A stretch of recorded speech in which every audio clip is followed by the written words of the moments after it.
Death in Lover's Lane by Carolyn Hart. This book is read by Kate Redding. 1. Waking up alone has all the excitement of interviewing a hamster breeder, and none of the action. Jimmy's tone was cheerful, but I didn't miss the message.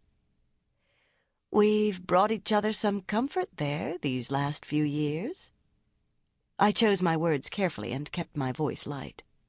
The silence on the line built. I could picture Jimmy in his hotel room in Los Angeles, tall and lanky, in Levi's and a sports shirt. He would be draped casually over an easy chair, a book open on the coffee table. His face is long and lanky, too, with that deadpan quality that often fools those he interviews into thinking him placid, perhaps a tad obtuse. It wasn't a mistake they'd make twice. Jimmy likes gourmet meals, art museums, small towns, and parties where people know each other. No wonder he felt lonely.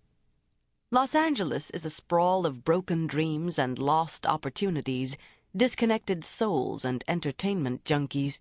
The sunny skies and graceful palms don't redeem jammed roadways to nowhere. But it wasn't simply that he was in L.A. on a book tour. Henrie O. Jimmy's voice is a pleasant tenor. A nice voice, a nice man, an old friend, a sometime lover. Henrie O, I've been looking at a house in Cuernavaca. You'd like it. Eagerness ran the words together. I've been wanting to tell you about it. I'm going down there next week. I want you to come with me. He paused. Suddenly I knew what was coming, and I was totally unprepared. Since we'd both been widowed and become reacquainted, we'd taken a number of holidays together and enjoyed them and each other. But, Henrie O, I want to build a life there, with you, as my wife. Jimmy, I didn't know what to say. I'd not thought about where we were going. I'd not actually thought we were going anywhere. I'd seen our occasional meetings, Acapulco, New York, Paris, Charlotte Amalia, as interludes, sensual, satisfying, self-contained, a lovely enhancement but not a basic component of my life. Yet I've never seen myself as an opportunist, certainly not in connection with people for whom I have great respect and liking. I'd just never figured Jimmy Lennox into the equation of my life, at least not on a permanent basis. Think about it, Henrie O. The words were still casual, but his voice grew huskier. We'd have fun. You know that. I know that. But there is a world of difference between occasional liaisons and a permanent commitment. I'll be here until a week from Friday. And that was all. I was left holding a buzzing line. As I walked briskly across the campus, I saw it with a more thoughtful gaze. This had been a healing place for me after Richard's death.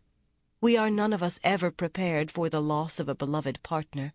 When the loss comes without warning, the devastation is complete.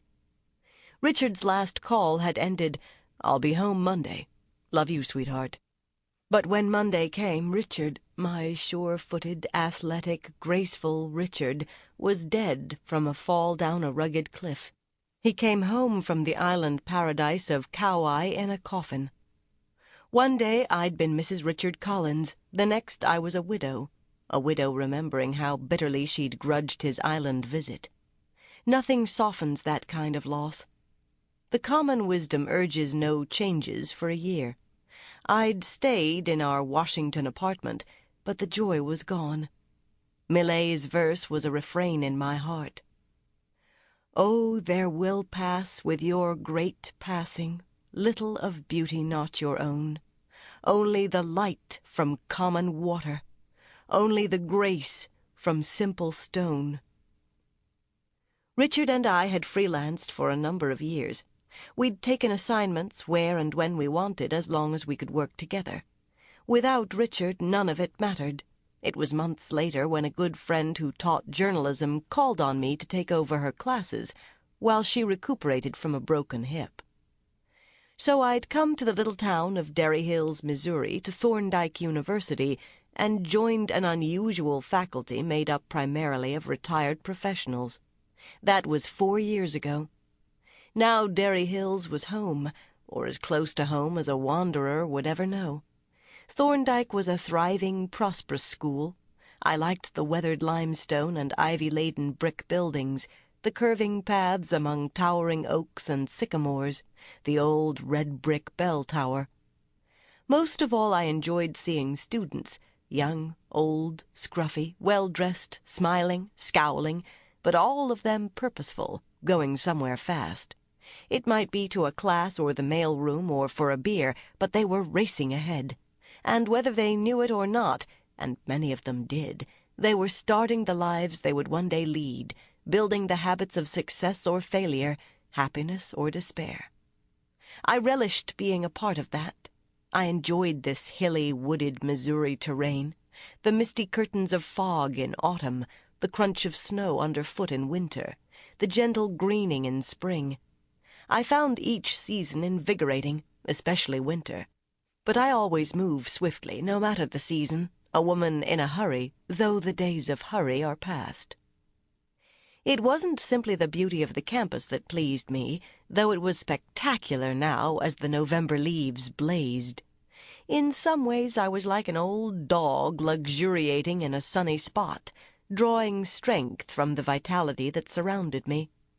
An almost seismic sense of expectation emanates from a college campus. That is the true elixir of youth, the grand, the glorious, the magnificent hopes and dreams, because all things are yet possible. I quickly passed the granite statue of Joseph Pulitzer, a scrawny figure with a beaked nose and thick stone glasses. Coat-tails flying, he forever lunged forward, a pad of paper in one hand, a pencil in the other. Thorndyke's journalism school, more formally the School of Journalism and Mass Communications, was housed in Brant Hall, one of the university's earliest buildings, 3 squat stories with crenellated towers on each corner and leaded windows. Steep stone steps led up to a ponderous oak door that had once graced a medieval monastery. There was a swift clatter behind me. Maggie Winslow darted through the doorway before the heavy panel wheezed shut. "Mrs. Collins, do you have a minute?" Maggie's brisk voice was pleasant, but imbued with just the faintest undertone of arrogance.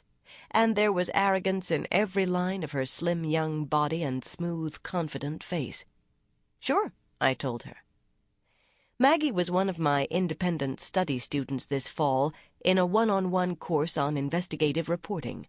Only top seniors were eligible to enroll. It was a struggle every Tuesday to tamp her down, keep her leashed. Maggie Winslow's instinct was to dominate every situation. I was equally brisk. "Let's go in my office." My office is one of a series that rimmed the newsroom of the Clarion, the newspaper which serves as both the official Thorndyke University organ and the town paper for Derry Hills. We were at the open doors to the newsroom. Maggie gave me a brilliant smile. "Thanks, but I've got to get to the copy desk. I'm due on in just a minute. I just wanted to let you know I've come up with a topic for my series. Here's what I'm going to do." She handed me several sheets of paper. She swung away, then paused. "Oh, and I'm going to tell Mr. Duffy. I think he'll be excited." I watched Maggie stride into the newsroom.